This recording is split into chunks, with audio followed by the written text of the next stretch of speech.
अगर आपने first class नहीं देखी है तो सबसे पहले रिक्वेस्ट करूंगा, बिहार शिक्षक भर्ती क्लासेस के नाम से प्लेलिस्ट है, आप वहां से फर्स्ट क्लास देख लीजिएगा, जिसमें मैंने बताया है कि कब कैसे और क्या आपको मैं पढ़ाऊंगा और कब कैसे और क्या आपको यहाँ पर पढ़ना है। आप नोट्स यहाँ पर देख सकते हैं, बेहतरीन तरीके से नोट्स यहाँ पर मैंने डिजाइन कर लिए है और इसी नोट्स से मैं आपको एक्सप्लेनेशन के साथ यहाँ पर पढ़ाने वाला हूँ। तो फिलहाल हम लोग अभी जो है 6 to 8 की जो वैकेंसी आ रही है उसको ध्यान में रखते हुए जो SCRT है क्लास 1 से लेकर के 12 तक उसे हम यहाँ समाप्त करेंगे। और अभी फ़िलहाल जो हमारी क्लासेस आपकी शुरू हो रही हैं वो SST टीचर के लिए शुरू हो रही हैं। SST टीचर के लिए जितने भी सब्जेक्ट इंपॉर्टेंट हैं उन सबको यहाँ पर पढ़ाया जाएगा। इसके बाद साइंस और मैथ्स टीचर की जो क्लासेस होंगी वो भी हमारे द्वारा जो है यहाँ पर कवर कराई जाएंगी। तो आइए चलते हैं, आज पढ़ते हैं क्लास 6 से स्टार्ट है आपकी हिस्ट्री, उसको यहाँ पर पढ़ते हैं। तो यहाँ पर अगर हम चैप्टर फर्स्ट की बात करते हैं तो इसमें ऐसा कुछ दिया नहीं गया है। चैप्टर 2 में क्या कब और कैसे में अगर हम बात करेंगे तो इतिहास के बारे में जानकारी यहाँ पर दी गई है, प्राचीन इतिहास, मध्यकालीन इतिहास और आधुनिक इतिहास के बारे में यहाँ जानकारी दी गई है। और ये नोट्स अगर आप लेना चाहते हैं तो इस वीडियो के डिस्क्रिप्शन बॉक्स को चेक करिएगा, जहाँ पर जो है बाई करने का लिंक दिया गया है, वहाँ से डायरेक्ट आप बाई कर सकते हैं, या फिर 9455 28 27 93 ये हमारा व्हाट्सअप नंबर है। आप जो है इस पर SCRT नोट्स लिख करके जो है मैसेज करिएगा, नोट्स आपको जो है 199 रुपीज़ में मिल जाएंगे। अभी ऑफ़र चल रहा है और जब ये नोटिफिकेशन आ जाएगा तब नोट्स का जो प्राइस होगा 399 कर दिया जाएगा। अभी आपको 199 में नोट्स मिल जा रहे हैं। जो नोट्स तैयार किए गए हैं वो SST टीचर के लिए तैयार किए गए हैं, प्लस PRT टीचर के लिए तैयार किए गए हैं, प्लस साइंस और मैथ्स टीचर के लिए यहाँ पर तैयार किए गए हैं। SCRT कंप्लीट नोट्स आपको मिलने वाले हैं।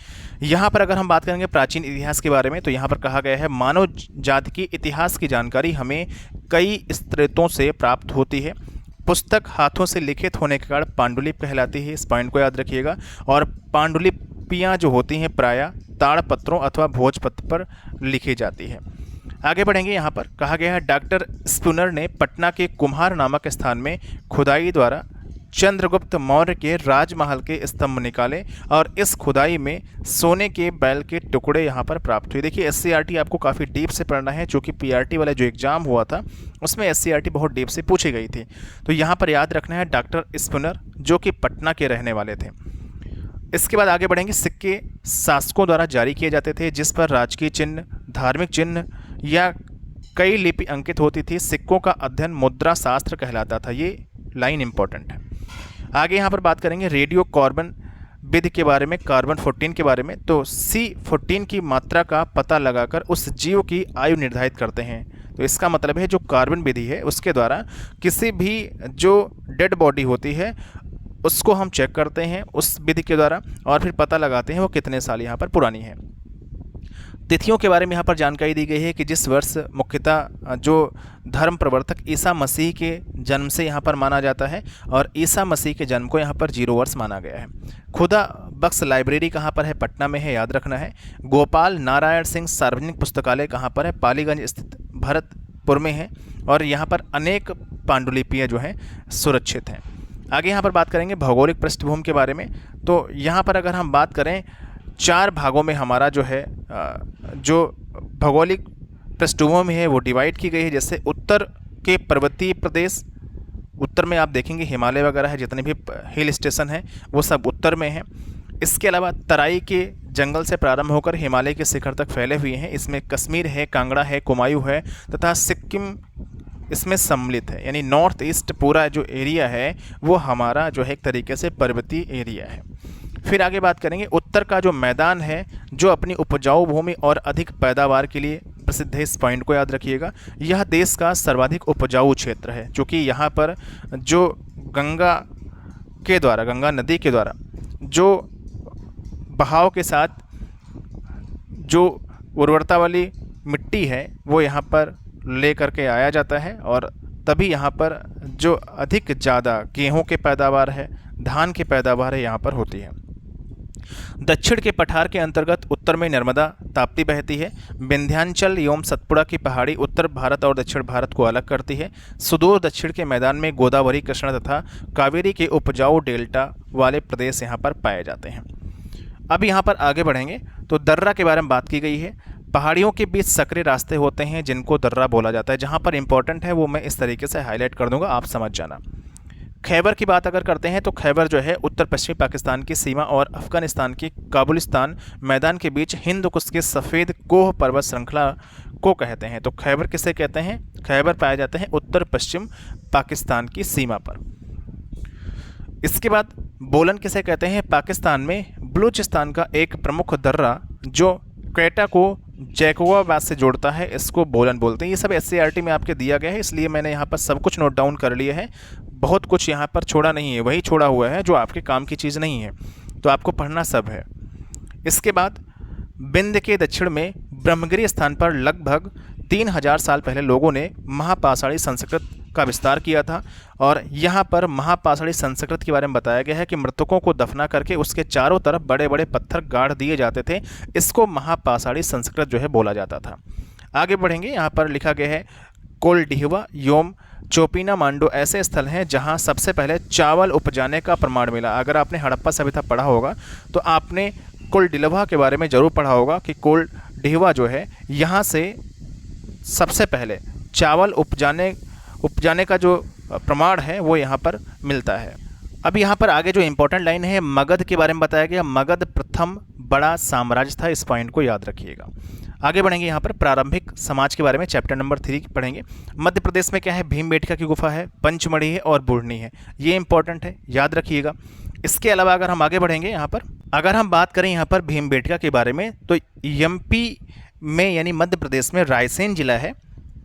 रायसेन जिला में ये जो भीमबेटका की गुफाएं हैं वो स्थित हैं और ये पूरा पाषाणी काल से संबंधित है। इस पॉइंट को भी आप लोग याद रख सकते हैं। और अगर हम यहाँ पर बात करें तो इसकी जो खोज है वो डॉक्टर थे वाकड़कर, जिनके द्वारा जो है इसकी खोज की जाती है। तो ये सभी पॉइंट आप यहाँ पर याद रख सकते हैं। आगे बढ़ें, आगे लिखा गया शिकारी लोग गुफा के अंदर दीवार पर रंगीन चित्र भी बनाया करते थे। वे रंगीन पत्थरों को घिसकर रंग तैयार किया करते थे और बांस के वृक्ष से चट्टानों पर चित्र बनाते थे। इन लोगों के बनाए गए चित्र भीमबेटका गुफाओं में पाए जाते हैं। तो ये पूरा पाषाण काल से संबंधित है, इस पॉइंट को याद रखिएगा। MP में स्थित है। पैसरा के बारे में यहाँ पर बात की गई। पैसरा बिहार के मुंगेर जिला में स्थित है। यहाँ पर आरंभिक मानव से संबंधित पुराने स्थल मिले हैं। यहाँ से यूरोप यानी फ्रांस में पाए जाने वाले आरंभिक मानवों की तरह औजार मिले हैं। तो इस पॉइंट को इतना याद रखिएगा। पैसरा एक जगह है जो कि बिहार के मुंगेर जिले में है, जहां पर जो आदिमानव हैं उनके अवशेष यहां पर मिले हुए हैं। पैसरा संभवतः जो है आवास निर्माण एक स्थल था, इसके बारे में यहाँ पर बात कही गई है। और फिर हम बात करेंगे पाषाण काल के बारे में। तो पाषाण काल का मतलब होता है कि पत्थर कालीन, यानी अर्थ होता है पत्थर से। और पाषाण काल को 3 भागों में डिवाइड किया गया है। अगर आपने पढ़ा होगा पूरा पाषाण काल, मध्य पाषाण काल, फिर आपका आता है नव पाषाण काल। पाषाण काल के जो लोग हैं मनोरंजन के लिए नृत्य करते थे, इस पॉइंट को याद रखिएगा। इतिहास के जो पिता है हेरोडोटस कहलाते हैं। भीमबेटका जो है मध्य प्रदेश के रायसेन जिले में स्थित है, अभी हमने आगे आपको बता ही दिया। विश्व का सबसे प्राचीन जो अभिलेख है वो बोगज कोई अभिलेख है, इस पॉइंट को भी आपको याद रखना है। बोगज कोई जो अभिलेख है वो मध्य एशिया में स्थित है, इस पॉइंट को भी आप लोग याद रख सकते हैं। खैर SCERT में नहीं दिया गया था, लेकिन मैं आपको एक्स्ट्रा कुछ पॉइंट यहाँ पर बताता चल रहा हूँ, आप नोट डाउन भी कर सकते हैं। जिसमें प्रमुखता 4 जो देवता हैं उनके बारे में यहाँ पर बात कही गई है। और 4 देवता जो हैं इसमें इंद्र है, वरुण है और मित्र है और नास्ते है, इनके बारे में यहाँ पर बात कही गई है। आगे यहाँ पर बात करेंगे भारतीय उपमहाद्वीप में आरंभिक मानव के निशान जो मिले हुए हैं वो बिहार, जो कि आप सभी को पता है एक जगह है पैसरा, अभी हम पढ़ा रहे थे आपको, जो कि मुंगेर में स्थित है, यहाँ से मिले हुए हैं। 4th चैप्टर है प्रथम कृषि एवं पशुपालक के बारे में। खेती की शुरुआत ईरान और इराक देश के पहाड़ियों की तलछट से हुई है, SCERT में दिया गया है। वहीं पहले रहने वाले लोगों ने खेती यहाँ पर प्रारंभ किया था, इसके बारे में जानकारी यहाँ पर देखने को मिल रही है। अब देखिए कुछ चीज़ें कहाँ कहाँ से मिली हुई हैं, जैसे जो इम्पोर्टेंट है इसमें कुलडिहवा जो है कहाँ पर है, ये उत्तर प्रदेश में स्थित है। और अगर हम बात करेंगे यहाँ से चावल उपजाने का प्रथम प्रमाण मिलता है। और ये जौनपुर जो ज़िला है उसके आसपास जो बेलन नदी है वहाँ पर जो है ये स्थान है कुलडिहवा। यहाँ पर फिर बात करेंगे मेहरगढ़ से, जो पाकिस्तान में है, वहाँ पर कृषि के साक्ष्य मिलते हैं, यानी खेती होने के साक्ष्य मिलते हैं, जहाँ पर चावल है, जानवर के खुर के निशान भी मिलते हैं। फिर बुर्ज होम जो कश्मीर में स्थित है, यहाँ से भेड़, बकरी और कुत्ते के बारे में यहाँ पर जानकारी मिलती है। फिर चिरांद आपका जो है वो बिहार में है, जहाँ पर गेहूँ, चना, जौ उपजाने के बारे में बात होती है, यहाँ से ये वस्तुएं प्राप्त की गई हैं। पोचमपल्ली आंध्र प्रदेश का है, जहाँ की साड़ियाँ बहुत फेमस हैं, आप सभी को पता है। तो यहाँ से काला चना, ज्वार बाजरा, भेड़, सुअर, ये सभी स्थान यहाँ पर मिले हुए हैं। आगे बढ़ेंगे। यहाँ पर पाकिस्तान स्थित मेहरगढ़ संभवतः वह स्थान है जहाँ से पहले गेहूँ, जौ उगाने और पशुपालन के साक्ष्य मिले हैं। यानी कृषि प्लस पशुपालन की अगर आपसे साक्ष्य पूछता है तो उसका राइट आंसर हो जाएगा मेहरगढ़, जो कि कहाँ पर है, पाकिस्तान में स्थित है।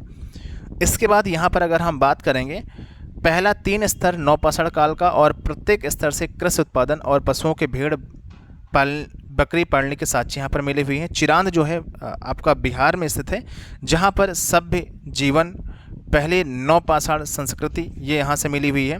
इसके अलावा यहाँ पर जो चिरांद बिहार में है, यहाँ पर जो घर हैं वो गोल बने होते थे और यहाँ पर चूल्हे जो होते थे समूह में होते थे, मतलब दिखाता था कि परिवार जो है संयुक्त परिवार है।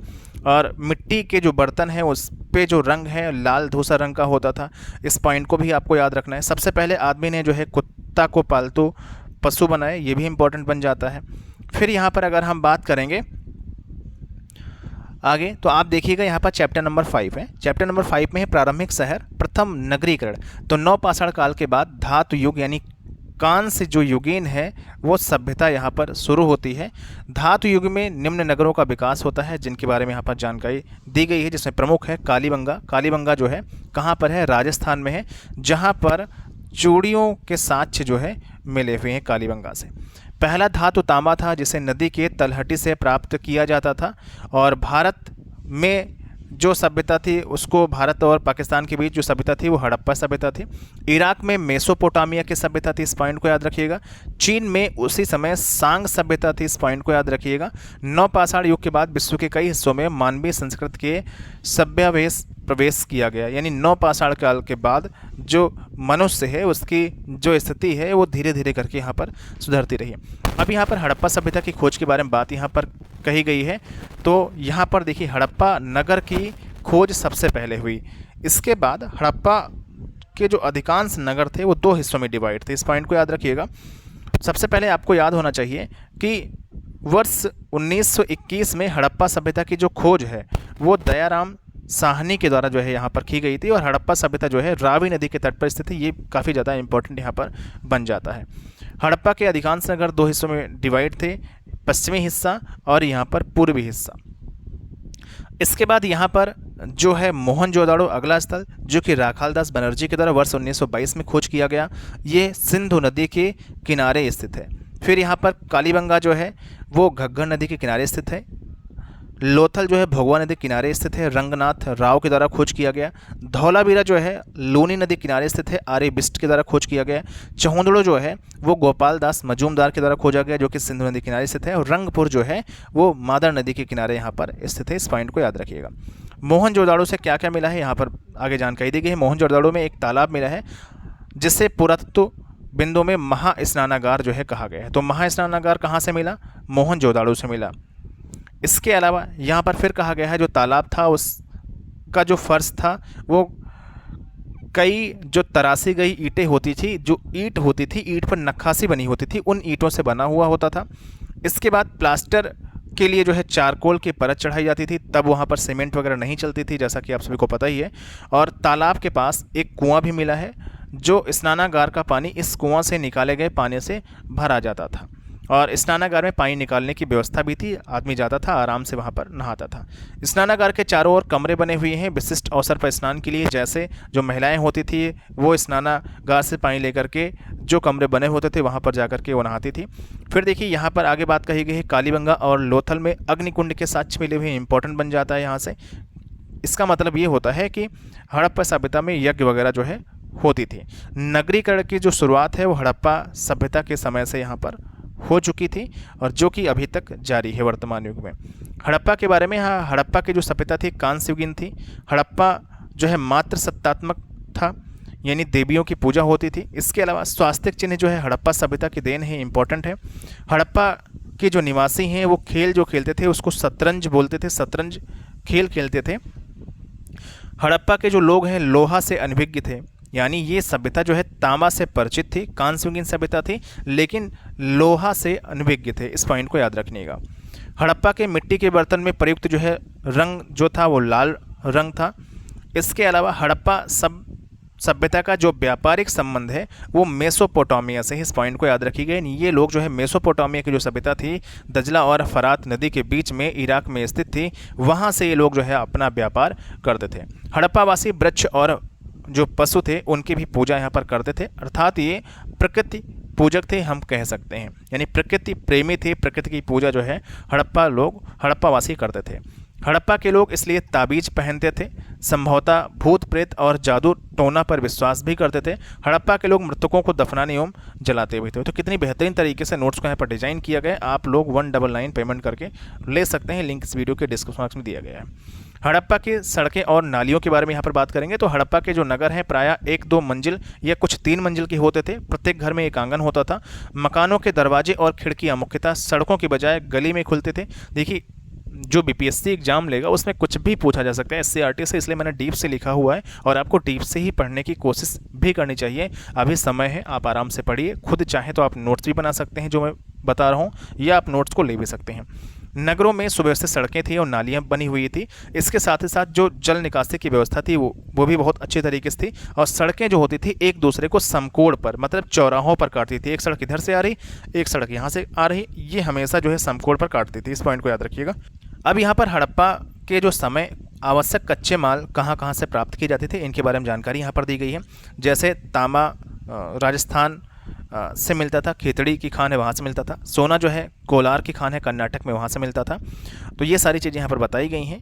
अब देखिए यहाँ पर कहा गया है मेसोपोटामिया अभिलेखों में मेहुला की चर्चा की गई है। मेहुला जो है सिंध का एक प्राचीन नाम है। इस पॉइंट को भी आप यहाँ पर याद रख सकते हैं। यानी हम सिंपल सी लैंग्वेज में कह सकते हैं जो मेलुहा शब्द है वो मेसोपोटामिया से संबंधित है और इसका मतलब होता है व्यापारी एक तरीके से। आगे बढ़े यहाँ पर, तो आगे देखिए यहाँ पर कहा गया है हड़प्पा में पकी हुई जो मिट्टी की स्त्री की मूर्तियाँ हैं उससे भी जो है यहाँ पर मिली हुई हैं, इनके बारे में यहाँ पर जानकारी दी गई है। हड़प्पा के लोग धरती को उर्वरता की देवी मानते थे, मातृ देवी की पूजा करते थे। इसके बाद एक मोहर पर पुरुष देवता का चित्र भी मिला हुआ है। इसका संबंध पशुपति महोदय से किया गया है। एक सिंह वाला गेंडा, कुबड़ वाला साड़ का विशेष महत्व था, ये भी मिले हुए हैं। हड़प्पा सभ्यता से किसी भी मंदिर का साक्ष्य नहीं मिलता है, यहाँ पर इस पॉइंट को याद रखिएगा। यानी हड़प्पा सभ्यता में मंदिर नहीं बनते थे, ना ही जो मूर्तियाँ थी वो मूर्तियाँ भी यहाँ पर बनती थी। यहाँ पर आगे बात करेंगे धौलावीरा के बारे में। धौलावीरा कहाँ पर है? गुजरात में है। भारत का सबसे बड़ा हड़प्पा स्थल भी है, इस पॉइंट को याद रखिएगा। धौलावीरा जो है गुजरात के पश्चिम कोने में बसा था। धौलावीरा 3 भागों में विभाजित था, गढ़ी, मध्य और निचला। इसके बाद यहाँ पर अगर हम बात करेंगे लोथल की, तो लोथल जो है खंभात की खाड़ी के निकट अहमदाबाद से 80 किलोमीटर की दूरी पर स्थित एक हड़प्पा नगर था। लोथल एक बंदरगाह भी है, जैसा आप सभी को पता भी है। इसके बाद यहाँ पर अगर हम बात करेंगे फारस की खाड़ी की मोहरें यहाँ पर लाई गई थी।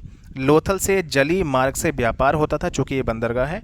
और यहाँ पर फिर बताया गया 1700 ईस्वी के आसपास हड़प्पा सभ्यता का यहाँ पर ह्रास होने लगा। लगभग 2350 ईस्वी से लेकर के 1750 ईस्वी तक जो हड़प्पा की सभ्यता है 1700 ईस्वी तक वो यहाँ पर चलती रही है, ईसा पूर्व तक, सॉरी। यहाँ पर अगर हम बात करेंगे पतन के कई सारे कारण जो है इतिहासकार ने दिया है। किसी ने बोला है कि बाढ़ आ गई, किसी ने बोला कि जो है वो अपने आप को मौसम के अनुरूप ढाल नहीं पाए, तो अलग अलग यहाँ पर रीजन आए हुए हैं। फिलहाल यहाँ पर बात करेंगे हड़प्पा सभ्यता के बाद चैप्टर नंबर 6 है जीवन के विभिन्न आयाम। हड़प्पा सभ्यता के पतन के बाद वैदिक युग यहाँ पर प्रारंभ होता है। सबसे पहले ऋग्वैदिक आता है, फिर आपका उत्तर वैदिक आता है। ऋग्वैदिक का जो टाइम पीरियड है 1500 ईसा पूर्व से लेकर के 1000 ईसा पूर्व है, और उत्तर वैदिक का 1000 ईसा पूर्व से लेकर के 600 ईसा पूर्व है। ये दोनों इंपॉर्टेंट है, याद रखिएगा। यहाँ पर अगर हम आगे बात करेंगे पूर्व वैदिक साहित्य के अंतर्गत ऋग्वेद को रखा गया है, यानी वैदिक काल में केवल और केवल जो है यहाँ पर ऋग्वेद को रखा गया है। जबकि उत्तर वैदिक काल में जो अन्य 3 वेद हैं आपके यजुर्वेद, सामवेद और अथर्ववेद, इन शेष 3 वेदों को यहाँ पर रखा गया है। ब्राह्मण, आरण्यक और उपनिषद भी उत्तर वैदिक काल से ही संबंधित हैं। वेद 4 हैं आपके, ब्राह्मण 9 हैं, वेदांग 6 हैं और आरण्यक जो हैं आपके कितने हैं? 6 हैं। तो इस पॉइंट को भी आपको याद रखना है। यहाँ पर आगे बढ़ेंगे। प्रारंभिक उपनिषद जो है 13 थे, कुल उपनिषद इस समय कितने हैं? 108 हैं। इस पॉइंट को याद रखिएगा। वेदों को श्रुत यानी सुना हुआ भी कहा गया है, इस पॉइंट को भी याद रखिएगा। वेद की भाषा को प्राक या फिर वैदिक संस्कृत में भी लिखा गया है, तो इसलिए वेदों को वैदिक संस्कृत भी बोला जाता है। इसके अलावा वेदों की प्रथानाओं की रचना करने वाले लोग को खुद को आर्य कहते थे, यानी जो वेद जिन्होंने रचनाएं की हैं, वेद की जो कई सारी चीज़ें थी उनके बारे में यहाँ पर जो है आर्य शब्द जो है यूज किया गया है। आर्य के विरोधी दास एवं दस्युओं के बारे में कहा गया है कि वे आर्यों के देवताओं में श्रद्धा न रखने वाले थे, अतः आर्यों को उनका शत्रु भी माना गया है। तो आर्यों का शत्रु किसे माना गया है? आर्यों के जो विरोधी दास थे एवं दस्युओं के को जो है यहाँ पर आर्यों का शत्रु माना गया है। इसके अलावा आर्य के बारे में यहाँ पर बात कही गई, तो आर्य शब्द का मतलब सिंपल सा होता है जो है उच्च कुल में पैदा हुआ। ठीक है, यहाँ पर देखिए सर्वप्रथम पश्चिमोत्तर भारत में अपना निवास स्थान बनाया और भारत में एक नई संस्कृति जो है भारत में लाई गई। इसके अलावा अगर हम यहाँ पर बात करेंगे आर्य कहाँ कहाँ पर रुके, तो आर्य सप्त सैंधो शब्द का जो है आर्यों के लिए प्रयोग किया गया है। और इसके बाद भारत जो है आर्य समूह में आए हुए थे। और इसके अलावा सप्त सैंधो का मतलब क्या हुआ? सिंध एवं उनकी 5 जो सहायक नदियां हैं जिसमें सतलज, झेलम, चिनाब, रावी, सरस्वती और दृष्टवंती है, इसके बारे में यहाँ पर बात कही गई है। तो सप्त सैंधो शब्द का प्रयोग जो है आर्यों के लिए किया गया है। गंगा यमुना दोआब, गंगा एवं यमुना के बीच का क्षेत्र कहलाता है गंगा यमुना का दोआब। इसके अलावा ऋग्वेद से हमें पता चलता है कि जिसके पास अधिक गाय थी वह धनी माने जाते थे और गाय को लेन देन का एक खास साधन मानते थे। कुछ भी जो है लेना देना होता था, गाय एक क्या होती थी? मुद्रा की परिचायक मानी जाती थी। आपने अगर लूसन ने पढ़ा होगा तो गाय क्या थी? मुद्रा की परिचायक थी, यानी मुद्रा के रूप में गाय को यूज कर लेते थे। ऋग्वेद में 10 मंडल का वर्णन किया गया है। गायत्री मंत्र ऋग्वेद में जो है उल्लेखित है। इसके अलावा गायत्री मंत्र का जो उल्लेख है ऋग्वेद के 3रे मंडल में यहाँ पर किया गया है। सरस्वती नदी को ऋग्वेद में सबसे पवित्र नदी माना गया है, सब काफ़ी इंपॉर्टेंट है। सबसे नया वेद आपका जो लास्ट में है वो अथर्ववेद है।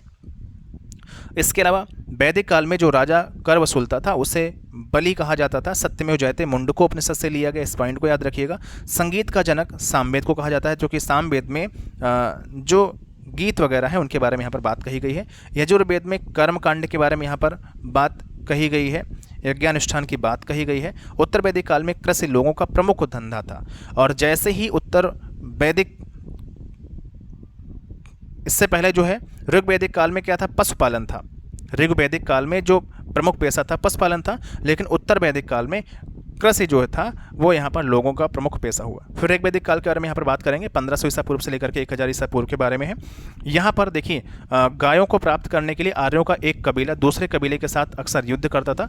गौधन की रक्षा के लिए सरदार या राजन को चुनाव किया जाता था, जो बहादुर होता था, जो गायों की रक्षा करता था।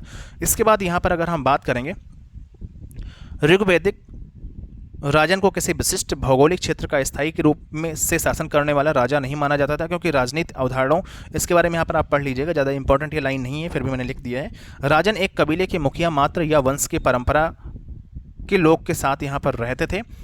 आगे यहाँ पर बात करेंगे, यहाँ पर सभा और समिति के बारे में बात कही गई है। सभा में केवल प्रतिष्ठित लोग थे और समिति जो है आम लोगों की संस्था थी, इस पॉइंट को याद रखिएगा। इस संस्था में जो बैठक में महिलाएं थीं वो भाग यहाँ पर ऋग्वैदिक काल में लेती थी।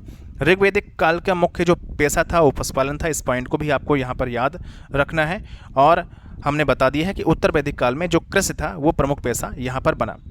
और ऋग्वैदिक काल में केवल और केवल जो है ऋग्वेद ही था, बाकी जो 3 अन्य वेद हैं वो उत्तर वैदिक काल से संबंधित हैं। ऋग्वेद में एक अनाज यौ का उल्लेख मिलता है। यौ का मतलब होता है जौ। जो खेती थी उस कबीला लोग यहाँ पर करते थे। इसके बाद इंद्र जो है युद्ध का देवता थे, अग्नि जो है आग का देवता थे। और ऋग्वेद के पुरुष युक्त में ब्राह्मण, क्षत्रिय, योद्धा और वैश्य, शूद्र, ये 4 जो वर्ड हैं इनके बारे में यहाँ पर जानकारी दी गई है ऋग्वेद के पुरुष सूक्त में। आगे यहाँ पर बात करेंगे और ये 10वें मंडल से संबंधित है ऋग्वेद में। फिर उत्तर वैदिक काल के बारे में यहाँ पर हम बात करेंगे तो 1000 ईसा पूर्व से लेकर के 600 ईसा पूर्व के बीच में जो है इसका टाइम पीरियड है। और पशुपालन के साथ साथ यहाँ पर खेती भी होने शुरू हो गई। और लौह युग का आरंभ जो होता है वो उत्तर वैदिक काल से होता है, इस पॉइंट को याद रखिएगा। इससे पहले अभी तक सब चीज़ें जो थी वो कांस्य पर डिपेंड थी। यहाँ पर फिर हस्तिनापुर के बारे में बात की गई है। और फिर यहाँ पर ऋग्वैदिक कालीन अनेक छोटे छोटे कबीला जन यानी एक दूसरे से विलीन होकर के जो अनेक जनपद आपस में जो है ये क्या कर रहे थे, आपस में लड़ाई झगड़ा करते हुए अलग अलग जो जनपद थे वो छोटे छोटे जनपद बना रहे थे, जिसमें इम्पोर्टेंट है कुरु और भरत जन मिल करके जो है कुरु जनपद का जन्म दे रहे थे। ऐसे ही कई सारे जनपद, जैसे पांचाल जनपद है, तब जनपद यहाँ पर बन रहे थे। फिर यहाँ पर आगे बात कही गई, पुरोहितों ने लोगों को 4 वर्ग में डिवाइड किया, जिसमें ब्राह्मण, क्षत्रिय, वैश्य और शूद्र थे। ब्राह्मण को वेद अध्ययन के बारे में यहाँ पर जानकारी दी गई। क्षत्रियों से कहा गया आप युद्ध करिए, और वैश्य जो थे वो कृषक थे, व्यापारी थे, इनको यहाँ पर वैश्य की कैटेगरी में रखा गया। यहाँ पर फिर आगे देखिए बात करेंगे, महिलाओं तथा शूद्रों के वेद को अध्ययन का अधिकार प्राप्त नहीं था। इसके बाद यहाँ पर हम बात करेंगे वैदिककालीन शिक्षा के बारे में। तो शिक्षा के लिए विद्यार्थियों को गुरु के आश्रम में 12 वर्ष तक यहाँ पर रहना होता था, और शिक्षा जो पहले थी वो मौखिक रूप से दी जाती थी। अब तो शिक्षा लिखित रूप में दी जाती है, पहले जो है शिक्षा मौखिक रूप में यहाँ पर दी जाती थी। शिक्षार्थियों को वेदों के मूल पाठ को कंठस्थ कराया जाता था। जो वेद थे, वेदों के जो मूल पाठ थे, उनको यहाँ पर सीधे सीधे मौखिक रूप से कंठस्थ करा दिया जाता था। वेद के अलावा गणित और व्याकरण की भी शिक्षा यहाँ पर दी जाती थी। इसके अलावा इसमें आरुण के बारे में कही गई है कि आरुण की कहानी आती है। आरुण वेदों और शास्त्रों का बहुत बड़ा ज्ञाता था। इस पॉइंट को भी आप लोग जो है याद रख सकते हैं। और ये उद्दालक ऋषि के नाम से बाद में प्रसिद्ध होता है। फिर इनाम गांव के बारे में जानकारी यहाँ पर दी गई। तो इनाम गांव कहाँ पर है? महाराष्ट्र राज्य में घोड़ा नदी के तट पर जो है स्थित था। इसके अलावा ज़्यादा यहाँ पर इम्पोर्टेंट कुछ नहीं है। यहाँ पर सबसे पहले जो है मृतकों को दफनाने की जो है रोचक जानकारी यहाँ से जो है निकल के आती है। और फिर आगे हम बढ़ेंगे तो प्रारंभिक राज्य चैप्टर नंबर 7, इसमें बौद्ध तथा जैन ग्रंथों से हमें 16 महाजनपद की जानकारी मिलती है। इस पॉइंट को याद रखिएगा। महाजनपद के राजा नियमित रूप से कर जो है वसूलते थे। इसके बाद अगर हम आगे यहाँ पर बढ़ेंगे, फसलों पर लगाया जाने वाला जो महत्वपूर्ण कर था वो उपज का 16वां भाग था। मगध की राजधानी ग्रीवरज थी तथा दूसरी राजधानी पाटलिपुत्र थी। इंपॉर्टेंट है। मगध की दोनों राजधानियां राजगीर पहाड़ियों से एवं पाटलिपुत्र नदियों से घिरी हुई थी। मगध का जो वास्तविक संस्थापक था बिंबसार ठीक था, जो कि हर्यक वंश का रहने वाला था। और हर्यक वंश को यहाँ पर पितृहर्तक वंश बोला गया, क्योंकि ये लोग क्या करते थे कि अपने ही जो फादर होते थे इनके, उनको ख़त्म करके फिर ये लोग गद्दे पर बैठते थे हर्यक वंश में। यहाँ पर आगे बात करेंगे, इसने स्थिति को मजबूत देने के लिए यानी बिंबसार ने कौशल एवं लिच्छवी राजवंश की राजकुमारी से विवाह भी किया। इसके बाद यहाँ पर बात करेंगे, हर्यक वंश को मगध साम्राज्य का प्रथम वास्तविक वंश माना जाता है। बिंबसार का जो रायत वैश्य था वो जीवक था। इंपॉर्टेंट है, याद रखिएगा। बिंबसार ने कौशल के राजा प्रसेनजीत को हरा करके काशी यहाँ पर प्राप्त किया था। मगध के नंद वंश का अंतिम शासक क्या था? उसका नाम था घननंद। और अजातशत्रु अपने पिता बिंबसार की हत्या करके राजा यहाँ पर बने हुए थे। पाटलिपुत्र का जो वास्तविक संस्थापक था वो उदयन था, अजातशत्रु का जो कि बेटा था। इसका उपनाम कुड़क भी था, इसको भी याद रख सकते हैं। आगे बढ़ेंगे प्रमुख गणतंत्र के बारे में। जो यहाँ पर कुछ राज्य थे, साक्य, लिच्छवी, वज्र, विदेह, तत्रक, मल्ल, कुल्ली और मौरी। वज्र संघ की राजधानी जो थी वैशाली थी, जो कि पटना से मात्र 17-18 किलोमीटर की दूरी पर स्थित है। 8 गणों का संघ था, यानी मिलजुल करके जो है वाद विवाद अपना ये लोग निपटाते थे। यहाँ पर हेडास्पीस का जो युद्ध होता है सिकंदर और पोरस के बीच होता है, याद रखिएगा। इसके बाद यहाँ पर अगर हम आगे बढ़ेंगे तो अंग जनपद जो है कहाँ पर स्थित है? तो बिहार में स्थित है। अंग प्राचीन भारत के 16 महाजनपद जो थे उसमें एक था। इसका उल्लेख अथर्ववेद में भी यहाँ पर दिया गया है। आगे बढ़ेंगे, यहाँ पर मगध के राजा अजातशत्रु की राजधानी क्या थी? राजगृह थी। इस पॉइंट को याद रखिएगा। लिच्छवी एक गणराज्य था। वज्र जो वैशाली की राजधानी यहाँ पर थी। और मगध के शासन घनानंद के समय सिकंदर ने भारत पर आक्रमण भी यहाँ पर किया था। इसके बाद गौतम बुद्ध के बारे में जानकारी यहाँ पर दी गई है कि गौतम बुद्ध जो है बौद्ध धर्म के संस्थापक थे। 563 ईसा पूर्व में इनका जन्म होता है। कपिलवस्तु के लुम्बिनी नामक वन के आसपास होता है। पिता का नाम शुद्धोधन, महामाया यशोधरा इनकी पत्नी का नाम, पुत्र राहुल।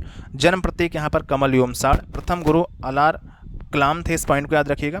ज्ञान की जो प्राप्ति होती है बोध गया में होती है। इसके अलावा प्रथम जो उपदेश है इनका वो सारनाथ में देते हैं, जिसको धर्मचक्र परिवर्तन बोला गया। बुद्ध के जन्म के समय कुछ यहाँ पे प्रतीक बताए गए हैं। जन्म का प्रतीक कमल एवं साड़ था। ग्रह त्याग घोड़ा था। प्रथम उपदेश धर्मचक्र था। निर्वाण पदचिन्ह के लिए था। मृत्यु जो है का जो प्रतीक था वो स्तूप था। बुद्ध ने अपना उपदेश जो दिया है वो पाली भाषा में दिया है। बुद्ध धर्म के त्रिरत्न है, बुद्ध धर्म और संघ। इस पॉइंट को याद रखिएगा। इसके बाद यहाँ पर फिर बात करेंगे बौद्ध भिक्षु के बारे में। बौद्ध भिक्षु पुरुष तथा भिक्षुणी महिला के रहने के स्थान को बिहार यहाँ पर कहते हैं। और इसी वजह से बिहार का जो नाम था वो अब बिहार हो गया। पहले विहार था, अब इसका नाम बिहार हो गया, पहले वा था अब यहाँ पर बा लग गया, ठीक है। इस पॉइंट को याद रखिएगा। जो जैन संगीतियाँ हुई हैं इस पॉइंट को याद रखिएगा। पहली हुई 483, फिर अगली 383, फिर 250 ईसा पूर्व में, फिर 98 ईसा पूर्व में। फिर यहाँ पर देखिए पहले जो हुई थी आप ऐसे याद कर सकते हैं, रावे पाको, राजगृह, फिर वैशाली, फिर पाटलिपुत्र, फिर कुंडलवन में हुई। कुंडलवन कहाँ है? ये कश्मीर में है, याद रखिएगा। जहाँ पर अध्यक्ष और उपाध्यक्ष दो लोग यहाँ पर थे, अध्यक्ष वसुमित्र था, उपाध्यक्ष यहाँ पर अश्वघोष था, और शासक उस समय जो था वो कनिष्क था। पहली जो होती है राजगृह में होती है महाकश्यप के समय शासन जो है अजातशत्रु कर रहे थे। फिर वैशाली में होती है सब्बकामी के समय शासन कालाशोक कर रहा था।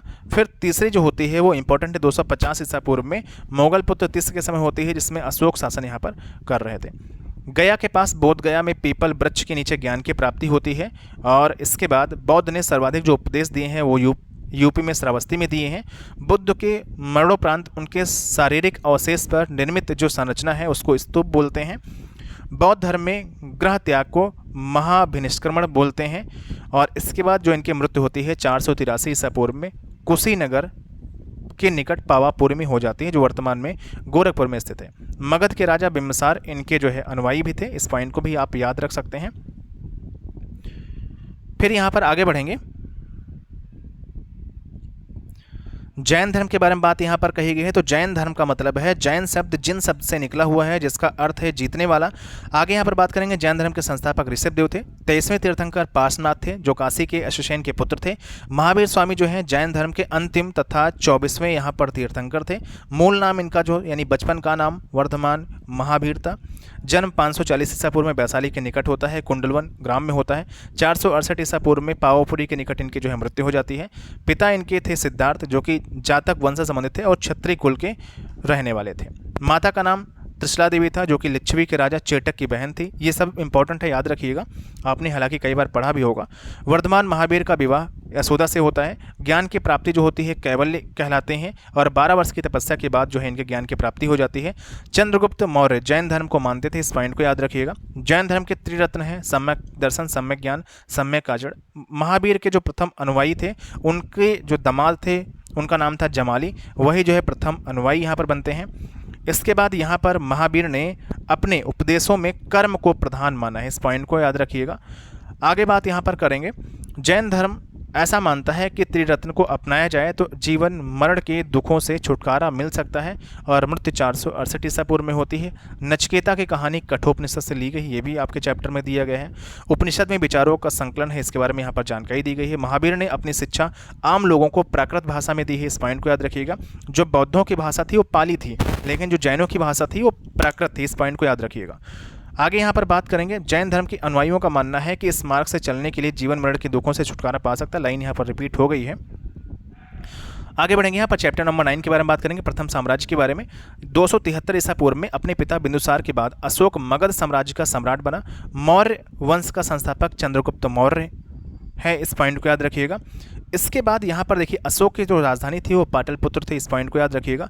और फिर उड़ीसा के बारे में यहाँ पर जो है जानकारी दी गई। उड़ीसा में आप सभी को पता है कि कलिंग है और बौद्ध धर्म यहीं पर जो है अपनाया गया। यहाँ पर युद्ध होता है कलिंग का और यहीं पर जो है बौद्ध धर्म जो है अशोक अपना लेता है। इसके बाद सुदर्शन झील गुजरात में स्थित है, इसका निर्माण चंद्रगुप्त मौर्य ने कराया था। चंद्रगुप्त मौर्य जैन धर्म के अनुयायी थे। गुरु जो है इनके चाणक्य थे जिनका उपनाम कौटिल्य भी था। चंद्रगुप्त के दरबार में प्रथम यूरोपीय जो यात्री था मेघस्थनीज आया था, जिसने इंडिका नामक पुस्तक भी लिखी थी। ये इंपॉर्टेंट है काफ़ी ज़्यादा। इसके अलावा यहाँ पर अगर हम आगे बढ़ें तो वर्तमान में जो जहानाबाद जिला है बिहार में, वहाँ पर जो बराबर की पहाड़ी हैं, तीनों गुफाओं की दीवारों पर अशोक के लेख जो है उत्कीर्ण हैं। अशोक ने वहाँ पर कुछ लिखा हुआ है। फिर 1837 में इंपॉर्टेंट है, जेम्स प्रिंसप ने जो एक अंग्रेज विद्वान था उसने ब्राह्मी लिपि को यहाँ पर सबसे पहले पढ़ा, जो कि अशोक के शिलालेख में लिखा हुआ था। इस पॉइंट को इंपॉर्टेंट है, याद रखिएगा। यहाँ पर फिर बात करेंगे, अशोक ने अपने पुत्र महेंद्र एवं पुत्री संघमित्रा के नेतृत्व में एक दल श्रीलंका को भेजा, जो कि बौद्ध धर्म के प्रचार के लिए यहाँ पर भेजा। सारनाथ के स्तंभ में शीर्ष पर स्थित 4 सिंह बनाए गए हैं। इसके अलावा 26 जनवरी वर्ष 1950 को जब गणतंत्र बना भारत हमारा, तो 4 सिंहों की इस बनावट को राष्ट्रीय चिन्ह के रूप में स्वीकार किया गया है, जो कि सारनाथ में स्थित है। सत्यमेव जयते देवनागरी लिपि में अंकित है। सत्य की ही विजय होती है बिहार के ही चंपारण जिले में रधिया ग्राम के निकट अरेरेज नामक स्थान पर। लौरिया अरेरेज स्तंभ दर्शनी है, यानी लौरिया गढ़ का जो स्तंभ लेख है वो यहाँ पर बिहार के चंपारण जिले में स्थित है। इस पॉइंट को याद रखिएगा। आगे बात करेंगे बिहार के रामपुखा में मिले अशोक स्तंभ का हिस्सा अभी इसे राष्ट्रपति भवन में यहाँ पर रखा गया। इस पॉइंट को याद रखिएगा।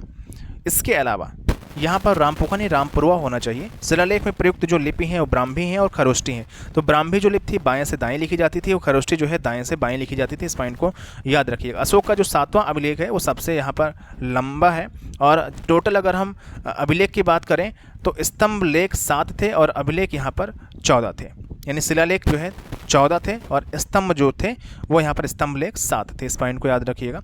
यहाँ पर अध्याय 10 के बारे में बताया गया, शहरी और ग्राम जीवन के बारे में। यहाँ पर कुछ अशोक के बारे में जानकारी यहाँ पर दी गई है। फिर सुदर्शन झील का जिक्र किया गया है। यहाँ पर रुद्रदामन जूनागढ़ अभिलेख से मिलता है। और इसके बाद यहाँ पर देखिए आहत सिक्के के बारे में जानकारी दी गई है, जिसमें चांदी या सोने के सिक्के पर राजकीय चिन्ह के आहत कर बनाए जाने के कारण इसे आहत सिक्के यहाँ पर नाम दिया गया। और कुषाण शासकों के सिक्के हमें बौद्ध धर्म के चित्र मिलते हैं। इस पॉइंट को याद रखिएगा। सबसे ज़्यादा शुद्ध सिक्के जो चलाए वो कुषाणों ने ही चलाए थे। इस पॉइंट को भी आप याद रखिएगा। इसके अलावा यहाँ पर बात करेंगे जो छोटे छोटे किसान थे उनको जो है उड़वार कहा जाता था मौर्य काल में। और इसके अलावा यहाँ पर जो जातक कथाएं थी वो आम लोगों में प्रचलित थी। इसका संकलन बौद्ध भिक्षुओं ने यहाँ पर किया। इस पॉइंट को याद रखिएगा। फिर यहाँ पर देखिए जानकारी यहाँ पर दी गई है आगे चैप्टर नंबर 11 में सुदूर प्रदेशों से संपर्क के बारे में। मौर्य साम्राज्य के पतन के बाद मगध क्षेत्र में शुंग वंश की स्थापना होती है, जिसके संस्थापक पुष्यमित्र शुंग थे। अंतिम जो मौर्य शासक था वो बृहद्रथ था। इस पॉइंट को याद रखिएगा, बृहद्रथ था। सबसे प्रसिद्ध जो यूनानी शासक था मिनांडर था, जो बौद्ध साहित्य से मिलिंद्र के नाम से जाना जाता था। इसके बाद यमन शासकों के पतन के बाद शक शासकों ने अपनी सत्ता स्थापित किया। और फिर यहाँ पर रेशम मार्ग जहाँ से रोम एवं चीन के बीच रेशम का व्यापार होता था, परंतु इस बात पर कुषाण शासक का नियंत्रण भी था। आगे बात करेंगे कनिष्क बौद्ध धर्म का अनुयायी भी था। इस पॉइंट को याद रखिएगा। फिर यहाँ पर बौद्ध बिहार बौद्ध भिक्षुओं का निवास स्थान भी है। कुषाण काल में मथुरा भी कला का एक प्रमुख केंद्र था। और गांधार शैली की जो कला है इसको इंडो ग्रोमिक भी यहाँ पर बोला जाता है। फिर यहाँ पर अगर हम बात करेंगे गौतम बुद्ध की सबसे विशाल जो मूर्ति है वो अफगानिस्तान के वायमान के पहाड़ को काट करके यहाँ पर जो है बनाई गई है।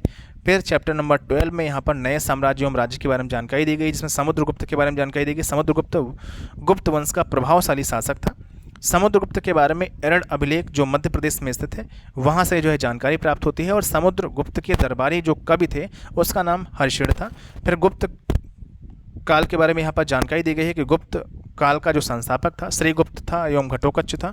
फिर वास्तविक संस्थापक चंद्रगुप्त प्रथम को यहाँ पर माना गया है। फिर यहाँ पर समुद्रगुप्त आता है। फिर इसके बाद रामगुप्त है, फिर कुमारगुप्त है। इनका सबका टाइम पीरियड आपको याद कर लेना है। इसके बाद फिर देखिए यहाँ पर कहा गया है चीनी यात्री फाहियान चंद्रगुप्त द्वितीय, जिसको विक्रमादित्य बोला जाता था, उसके शासनकाल में यहाँ पर जो है आए हुए थे। ह्वेनसांग भी एक चीनी यात्री था। इसके बाद यहाँ पर आगे कहा गया है कुमारगुप्त के शासनकाल में शिक्षा के महान केंद्र नालंदा महाविद्यालय की स्थापना जो है की गई है। कुमारगुप्त के समय यहाँ पर की गई है। फिर यहाँ पर कहा गया है पल्लवों को द्रविड़ शैली के संस्थापक के रूप में जाना जाता था। और इसके बाद यहाँ पर फिर कहा गया है ऐहोल अभिलेख में पुलकेशिन द्वितीय की प्रशंसा की जानकारी यहाँ पर की गई है, यानी ऐहोल अभिलेख जो है पुलकेशिन द्वितीय से संबंधित है। समुद्रगुप्त का जो प्रयाग प्रसिद्ध अभिलेख है वो हरिशेर से संबंधित यहाँ पर है। फिर संस्कृत और विज्ञान के बारे में जानकारी यहाँ पर दी गई है। शिव पार्वती के प्रेम के बारे में जो दिखाया गया है वो कुमार संभोम में दिखाया गया। कुमार संभोम जो कि कालिदास जी ने यहाँ पर जो है रचना किया है। कालिदास की अन्य रचनाएं हैं ऋतुसंहार, मेघ दूतम, कुमार संभोम, रघुवंशम, अभिज्ञान, शाकुंतलम। इस पॉइंट को याद रखिएगा, इंपॉर्टेंट है। शूद्रक की जो रचना है उसका नाम है मृच्छकटिकम। आगे यहाँ पर बात करेंगे मुद्रा राक्षस के जो लेखक हैं विशाखा दत्त हैं। इसके बाद कामसूत्र के लेखक हैं वात्स्यायन। पंचतंत्र के लेखक हैं विष्णु शर्मा जो कि संस्कृत में यहाँ पर लिखी गई है। इसके बाद गर्भगृह किसे कहते हैं, तो मंदिर के अंदर का भाग जहाँ पर मूर्तियाँ रखी होती हैं उसको यहाँ पर गर्भगृह कहते हैं। सारनाथ के धामेक स्तूप का निर्माण जो हुआ है वो ईंटों से हुआ है। इसके अलावा यहाँ पर विष्णु की जो प्रसिद्ध मूर्ति है देवगढ़ के दशावतार मंदिर में है। देवगढ़ मंदिर कहाँ पर है, यूपी में है, झांसी में है। इसके अलावा आगे बात करेंगे यहाँ पर चित्रकला का सबसे अच्छा जो उदाहरण है अजंता की जो गुफा है जो महाराष्ट्र में स्थित है, अजंता एलोरा गुफाएं वहाँ से मिलती हैं। एलोरा की गुफा का निर्माण राष्ट्रकूटों ने किया था। सबसे पहले ऋग्वेद पुस्तक की रचना होती है।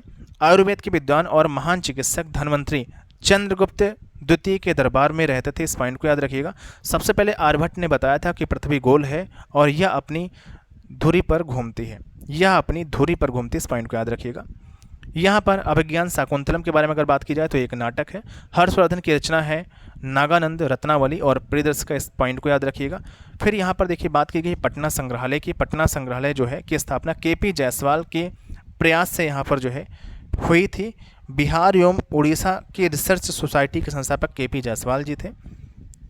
फिर यहाँ पर अगर हम बात करेंगे तो ये एनसीईआरटी के बारे में देखिए हमने यहाँ पर दे दिया है। एनसीईआरटी में क्या कब और कहाँ कैसे है, तो इसमें ऋग्वेद की भाषा संस्कृत थी, इसके बारे में यहाँ पर जानकारी दी गई है। चीज़ें वही हैं। आखेट शब्द जो है शिकार के लिए यहाँ पर यूज किया गया है। चैप्टर 2 में आखेट के बारे में अगर बात करेंगे तो इसके सारे प्रश्न एससीईआरटी में पहले से आपके करवा दिए गए हैं और वही चीज़ें यहाँ पर देखिए लिखी गई हैं। शुतुरमुर्ग के अंडे से मनके बनते थे, इस पॉइंट को याद रखिएगा। और फिर बुर्ज होम के बारे में मैंने बताया था कि कश्मीर में ज़मीन के नीचे जो निवास स्थान था उसको यहाँ पर बुर्ज होम बोलते थे। फिर चैप्टर नंबर अगर हम एससीईआरटी एनसीईआरटी को साथ कवर करके चल रहे हैं यहाँ पर, सबसे पहला पालतू पशु कुत्ता था। और फिर मेहरगढ़ से मैंने बताया था कि यहाँ पर कृषि के साक्ष्य मिले हुए हैं। वेदों की संख्या 4 है, ये सब देखिए मैंने पढ़ा दिया है। और अगर आप नोट्स परचेज करेंगे तो वहाँ पर ये सारी चीज़ें आपको जो है मिल जाएंगी। और कल हम पढ़ेंगे क्लास 7th की अतीत से वर्तमान भाग 2, यानी इतिहास की बुक है। फिर 6, 7, 8 पढ़ने के बाद फिर 9, 10, 11, 12 सब हम सभी बुकों को यहाँ पर कवर करेंगे। तो आई होप आप सभी को चीज़ें क्लियर हो चुकी होंगी। अगर ये पीडीएफ आप लेना चाहते हैं, पूरी 222 पेज की है, तो इस वीडियो के डिस्क्रिप्शन बॉक्स को चेक करिएगा जहाँ पर बाई करने का लिंक दिया गया है, या फिर आप डायरेक्ट मुझे व्हाट्सएप नंबर पर भी मैसेज करके इस नोट्स को यहाँ पर बाई कर सकते हैं। फिर से मिलेंगे एक नए वीडियो के साथ, एक नई जानकारी के साथ। तब तक के लिए thanks for watching this video.